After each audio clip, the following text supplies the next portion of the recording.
Have you at any point talked to a companion, relative, or your partner and felt, ideally just for the moment, that you could not communicate? Somehow, regardless of how you attempted to account for yourself, the other individual didn't seem to understand and didn't get it.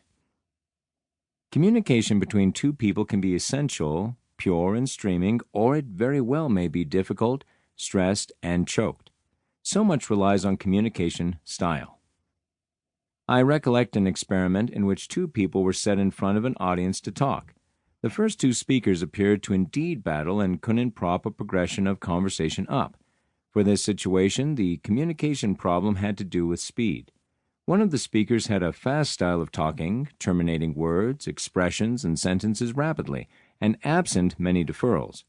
The other speaker had a usually moderate pace, rambling forward a couple of words, wavering, thinking, and afterward communicating a couple of more words. The fast speaker continued talking, not allowing the slower speaker to ring in. The next two speakers were usually exceptionally moderate. One talked, both paused, quietness for quite a while. The subsequent individual talked, both paused, another time of quietness. That conversation flowed, but at an agonizingly slow pace, making it difficult for the relentless people in the crowd to remain associated and tune in. And afterwards, the last two speakers started to talk. Each spoke quicker than the other, hopping into the conversation, interfering with the other, and shooting out their words without breaking a sweat. These were two usually quick speakers. Even though that experiment was interesting to me at that point, from that point forward I have discovered that there are many different styles of talking and communicating. Whether the pace is quick or moderate is only one of many elaborate differences between two speakers. Each individual has an exceptional communication style, a manner by which they collaborate and trade data with others. Thus, this takes us to have a more profound glance at the four basic communication styles that people use to convey in relationships, which are passive, aggressive, passive-aggressive, and assertive. It's critical to understand every communication style and why people use them. For instance, the assertive communication style has been as best since it fuses the best parts of the various styles.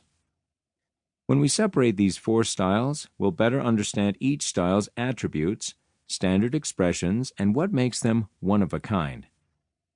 The first communication style is known as the passive style. People who utilize the passive communication style regularly act indifferently, respecting others. For the most part, passive communicators neglect to communicate their sentiments or requirements, permitting others to communicate. Much of the time, a passive communicator's absence of outward communication can prompt misunderstanding, outrage, or resentment. But passive communicators are also simple to coexist as they tailor others and accept the way things are. Instances of expressions that the people who utilize a passive communication style would state or may accept include, "It truly doesn't make a difference that much. I simply need to keep harmony." To keep listening to this audiobook, I've left you a link in the description so you can do it, at no cost thanks to Audible's 30-day free trial.